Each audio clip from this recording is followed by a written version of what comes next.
and I pay Apostolic Prime Evangelical Church. Ni ubedun komwe. Nkomane ye nkwajibre mensam. Say tin he jingle na ye to na. I say Oma Christo ascendu anodo. Nchire de bonefu nyina ende. Bra baka ye home mado na ahotom bra okribiarem. Na yesi nkwajibre nsam be no we duru no. Nti for pen, for paper. For bibi abotum da ya hyen so that what the membri etey the masemi na wo hoso a abomodina na de to ho. E ba ma mpemfu mo kor. Hina bompa de dwumedina hyeje Onyankopon nsa. Ya make us see no qualify one kutu 1 year baby a ana pay ye dia sada na emo da wo Jesus din na ma den see we are see na Ghana mana aboma asha won sade ma won sade ma wa do men yakase ma hwefo a worship na etifo so ehye won sa erade dem ri at no wodo nsei wonu me am nshrai na jurusum na na hodin na fashion wonu me am Jesus Christ din na mo bompa amen Amen. Samana aso we free a ebo ya to Adam TV Apostolic Prime Evangelical Church dwumedina yidi ne kweside bia na pa na onum pem kapem no nsia no na rehwe pemfo te mpa na ne worbo na ose why kokrobotira yentum nsa no ho ne mbopɔ oni Yakobon da se eba ma hempe yemfu yin humu biara hyase no ohena ka recap another nkomo bia yedi depende ya wabase no koi na awoso a bia na enyi ho ante no tebi na tumi hena nanto obibe yewe eba hyase fi yan pay na odiminse yin fa papa pay obia ne mi o hyefitai oni elder Christopher Ahin oye chairman for Apostolic Prime Evangelical Church eba manu wa hyase na wa recap kakra yo demos ana pay me da se yo na michia ahwafo so I am there in a situation the comment to my cancer. Yeah. Baby Kakrabia. That's it. Na anope no kwasam last week na yarakasa fa wiasi impa na say was say. Impa na wusu say was say a wonhia na ade foforo wonhia nunu na adwen sakra na ode na akọ nyame ho no we konya wo foforo ne bwan fache. Good. Ye bo modern kan ko see de impa di mprowe ashanma na mum na ade bi na nka yare bado na mer na aman akwana na yare ka ye ba hwehwe mprowe a owo impa num mo idua ya o men mpa mprowe em na ye kan impa na awusu. Good. Na asam eninti de tu ni de kuma ye kan ekwechi na no pay so min kan kira ahwafo en etifu de no kwasamni ayimpa na usu asai ayimpa no hia no hu ayimpa no hia adwen sakra no Yankopon abaye na adom medase that's it chairman they be vice chairman ho or not chairman abayin fan na fan elder John Terry True na elder John Terry True they say ya kan wusu ho asam kakra ya opitu ho na awusu ne nsa ebi mo hin. But that's it. It's a far with him. And then I pay as a danka, you need you in Yankopona. On am nusun sumado. Ama anana pay so, touch a madam mujim. No mujiri deal for some way in a yin. Now, so I a crowd with daily tea hen. Nami shro. Odicano, we chair Apostolic Prayer and Evangelical Church. Elders. Ye Dickens. Nye deaconesses when you na bi chewo nyina nyame hire obia nyamombu obia mamugoda mepada me obia tin de nhihye ya orokodo wo ye manim na wiase afa na nyina no ye momoden na ye nyina ye nzedo na ye ye ne perper Nyankopon na besentwitia na ohwe nyimpa na odanda nyimpa na ye da woni nsim ye nkodo ndani nsim na se ye kodo dani nsim a unjanye ho unjanye ne janka na yeri hu yawo na yeri hu hawo na enminyam owo no mu no bakata yendo da amen. Yo sayere kanyimpa na wuso a wase ya ampo nyimpa na wuso a wase no otoso usande nyimpa biara oba wa wonedi adibi wonumu na do wonumu na odana wusu inye edichire mesi obiara oba wonedi obema na oba na wotena ase ya adwen na wo wonedi wa wusu ase na asenye de yana nanom som abosom yana nanom som mutia yana nanom som nnua yana nanom som kutu yana nanom som deti na yana nanom nwini nzama akase wo ho a wodi echi de wo ho todo na onam de wode wo ho todo na yenso yefi yana nanum na wo ye be wiase ne nti wa ma awusu proya owo munum a na waje tase na wode yade hina no ama yensu ye wodam awusu ni bi wanyene mu nti aka chiro kronkron na chiro kronkron na si nyine je ne obonsam nti ye je obonsam ni ndwuma na ne yei na na kondo na na brabo na nusu na otinyini mu a yenso ya kondo wom na yedi echi onne kire he na awusu sai a ayeden asai ya awusu asai nti omanyan kasa bebre mpokra ya wona adwen de wo kwaso wo som nyame enso nyame na wo som ni mpokra wo hu wona asetenem nyame na wo som no de bekra nyame we tukon nyame tukon wo se mri ya nyame oho a oye no korfa ode ne ho edi wade biarem ni mo ne me de nyimpa na awuso ase ni nti untumi mbe ne nyame untumi ya de nyame pen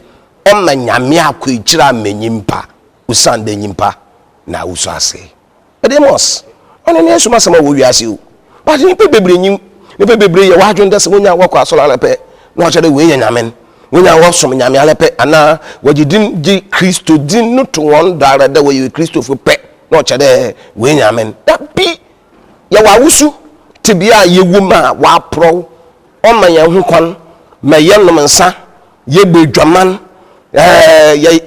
obipo oka ni yanko ho asam kura ana obipo hu ni yanko kura na etano woni nti na osada obommoden de obopo soma ni yanko de on feel true ponya den kokun nkata obebi kura nkotwane second ana nkokun ya wusu mpo ye woni mpem nti normal nyimpa ya ye mabo wo wiase de Amos esuma wo wiase nyino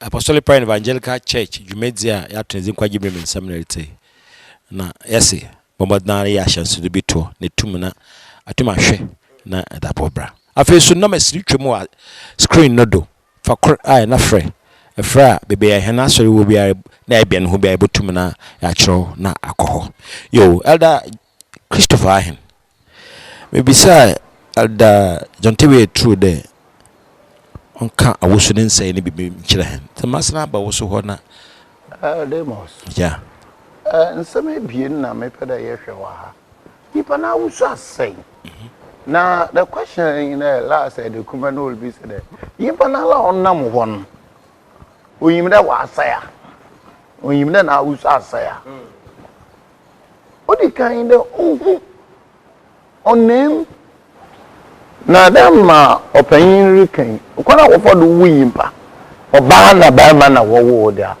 se pio se mpio wa awusu asai na ayemi there if next week no your bottle ba na ye be breaking it down okay na enade yanka there at the two because all can sanom all can joman all can winom yes already da yemisu awase no ndia wa ba cha na emedi ata asamna sa insanom edwamabo kronobo benyin na warda bese ne bese a war ona de ahomtew bese a no wodado na nka no wodado abontin pan konya yoda chapel dem oyankopon ni fie no wodado ojetena ho yenya asofo a wo chonto kejina chapel dem all can some ohun nida antibida fa adebra chapel dem na menhira do na menye sika mom me yesunsu medwom oni na ye impa na wusu na wa se no ne ada wa sha na ne da ori da nimpa edi a kire de iyi na owo mu nti asai chapel na eko na yankopon de yin ntem kwan awol mete e ka sa ese de ama ya nimpa ye de yankopon na akwakyire amanyimpa ya me nkwakyire o na emu nyimpa na nkasa na abrabon wa ma one ya me ntem atwetwe me hu da afa chokonkon no afa chokonkon no na afa na no apede ye bo hwa de bi wo very good one. 1 Corinthians chapter 6 from verse 9. Okay. Verse 9. From verse okay. 9. Can I?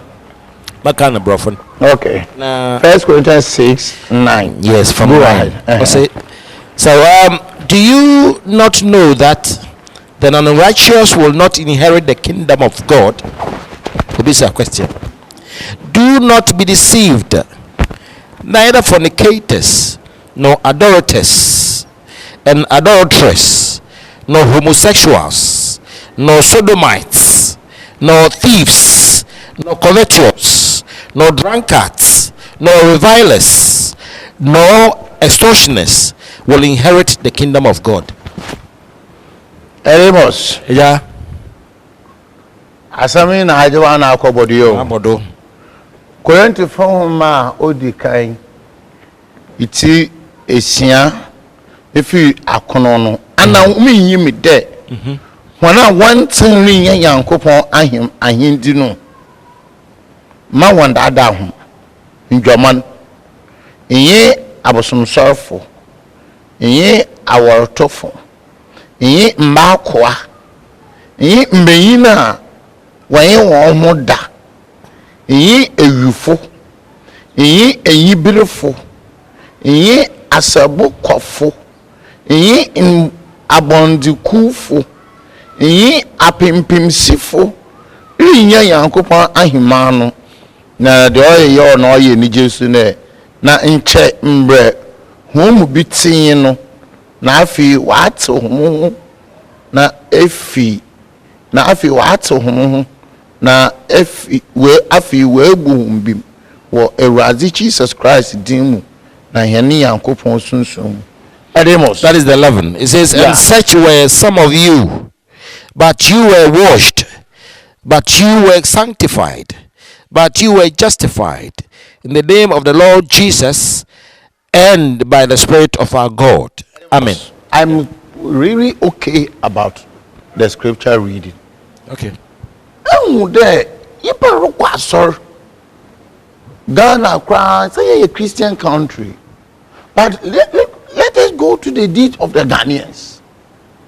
Now you come question say we are see. I want one thing. When you yankupana himano, a UFO, and the Ghana, a 2 them a we, I'm robbery. Hey, what the name? Payin will be the payina oluya. What the man, what the you mention is our oluya. A UFO, a we. Osunam robbery, what name?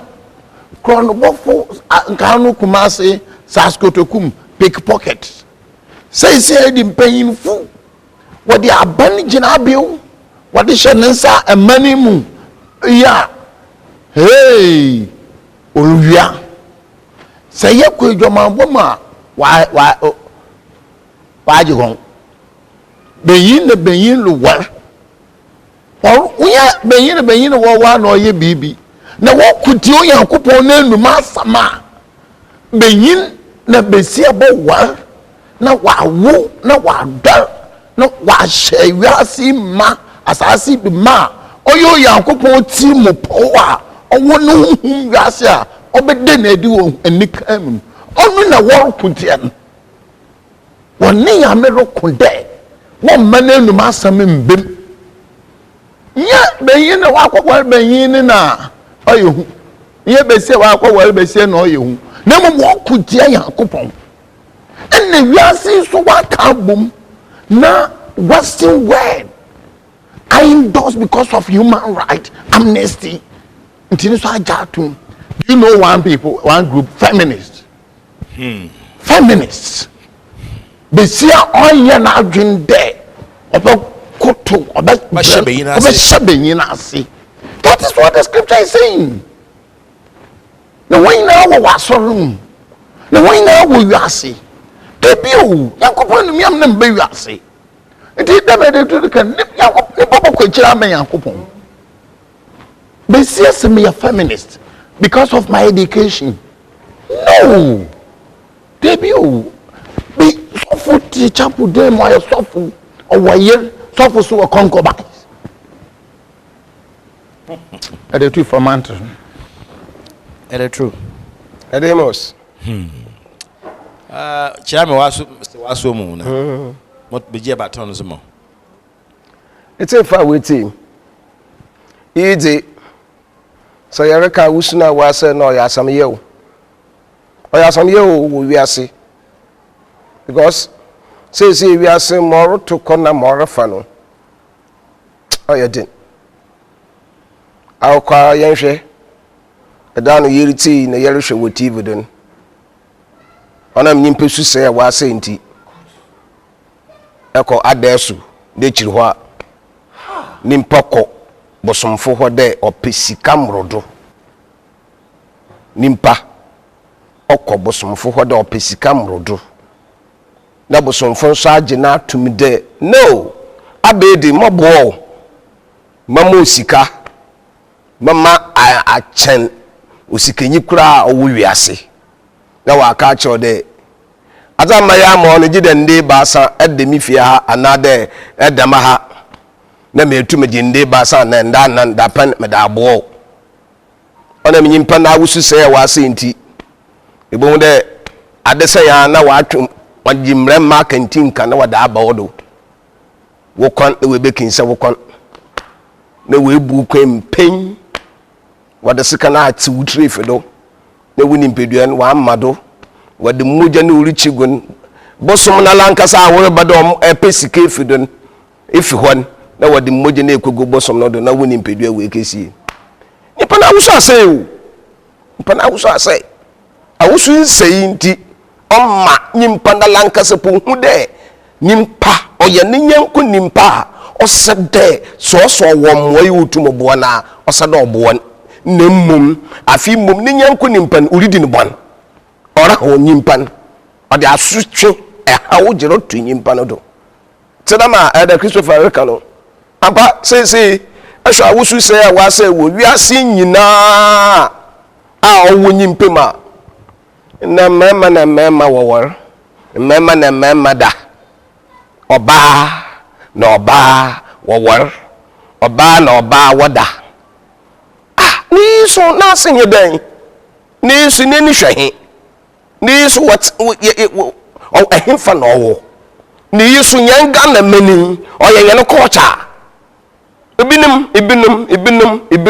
ibinum repel kafada o ye musu ada nnumi wechi ada ota na o wechi wa kafa to hondo na nyimpe bebre yenso Ghana yenso Ghana yen ko chenchere hen de osada obema na obema da oba na oba wo na obema na obema wor oya wusu saya wase yo onna wa ma yedu dam pampansi onna wa ma yehu nyankopon nti o ma oduru bebe pokra nyimpe bebre ye wadwen de nyankopon o ye de oni ho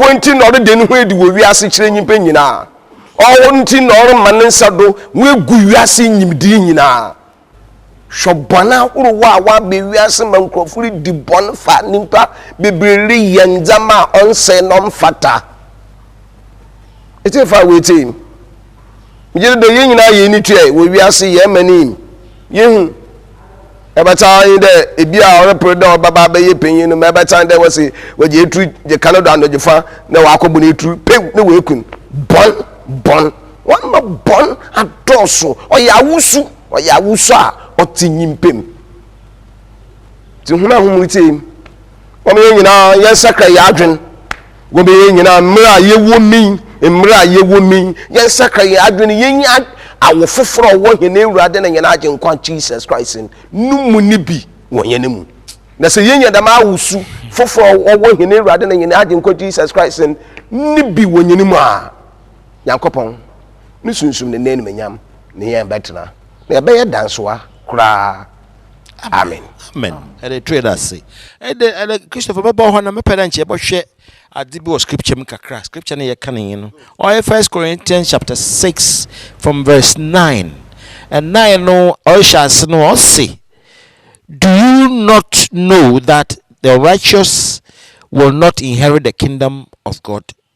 And nyim ala kan fancy mente mi de hona wantin rinya Yankopon aheman aye one day ma wanda da ho good njoman enye abosomsorfo enye aworotofo enye mbakoa enye mbeyina wanye won ho deda ada say no che da ada hunting on righteousness on wabbo edini ma ebi ka ho good nti me bi say there no che da nyame osha onyi pa sha say not correct eremos the mystery aspect of yimpan nentina onten or we chiri kakra okay Yankopon nankasa pamaka da masemi for time's sake next week okay good o Yankopon ade biara oboy bia owo but one a group in nuwa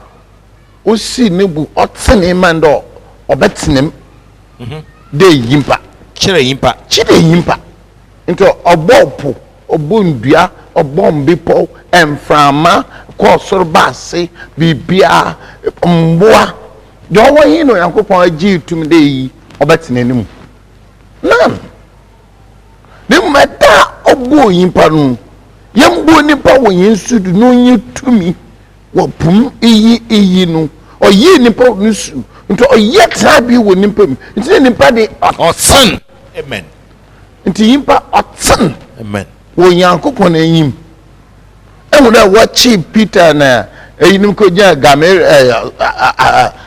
ahimfie no asema Peter kanda so otsan wo Yankopon anyim de ye huma emu da gamer se wo men gya hon yeah nkofo men gya hon because no one would we din sisisam emos mona wantin riye Yankopon ahindi good na eba ha mo wanda ada say ye mani edwoman ya afale biem ye mani ya wom edwoman bo onya fal wancho biem o ni kunni we ja no lo wali anada wo kun o wayir nanso ni yilo onya fal biem edwoman ya fal biem Yankopon wiase o de he nyina obo mesiafa hin obo benyin ahin kokro bo benyin one abenyin tire Yankopon opele benyin o wal 10 no wodi wo mama wo hye wiase ma wa mo mesiafo obo benyin wa mo mesiafo 10 aman no obo besia one sisi ye meni o Yankopon hye me Jewfo ka fa wa fi Misrim edwa ben de be sie be mpo wal na wonyin kofie eda wa wal o so de besia na awofo benyin na awofo ko gina abo achi ma brente ben na besia no wada na wohu ni virginity blood wan hu bia according to Deuteronomy 24 dem besia ben wo besiu na abo akun yeah wo besiu na abo akun usanda owore no wan hu ni virgin blood na chedo oto wa akobo edwaman wo bukun but then na Ghana mesia ma won ko school a teacher football for one teacher yimpo and university or ma wa no one na oh more max kera abon iti bebe ko school e ko yen third class anya wa mfuma bebe iti wa chere wenyi ma de so nya wa mfuma because teacher open afan wa me teacher bebre pejuma ye wonya dwuma ye gukrom panyin na sigi do onye na da nsa na wafa na so follow mesafo nti adwuma panyin fo so ye mona wo ho ntim kwa abanim kwa companies ye kwa chapu dem emos enemo ha e wo do se abonu fuku bɔne abosomku dɛm a ɔpanyin na ɛreka wara obi fam obrekum wɔnyin 2000 ama na yiro mfa nke digua ɔde kora nkran ɔde ka ma konfunyin da ɔnje na ɔbɔ man it edemos we shall come to that. Oh, Money, more than one thing. In the Apostolic Prayer and Evangelical Church, you better get catching. We are see a word saying, we are see a word saying, there say impa antenna. In young couple baby, and we are sending tea. No young couple all the no wedding. Into trade them can do. Ye Apostolic Prayer, or friend Apostolic Prayer and Evangelical Church. Elder Christopher, he am Medano, Panini. General Secretary, the Kuma Yawn Dawson. Michu be a lot of train. Shushanati. yo, and Bill, I am Bill, and the Nitum one birdo. Na so there. No, Monsieur Chemo TV D for na free. Branches will be bebre. The pende yesha sibua. Eba you bedin common at your branches I wo na etumusa free. Be na bibia no abo no ka bia na nyim. Ya bonde wura chiro na mbe na ye mbiri nti mese the sende main yin hu mfim but na ho na hwe TV ansa na ye boy there yen so ya bade ye yin obedi nkomo obobo ai ya da se go the sende bye bye.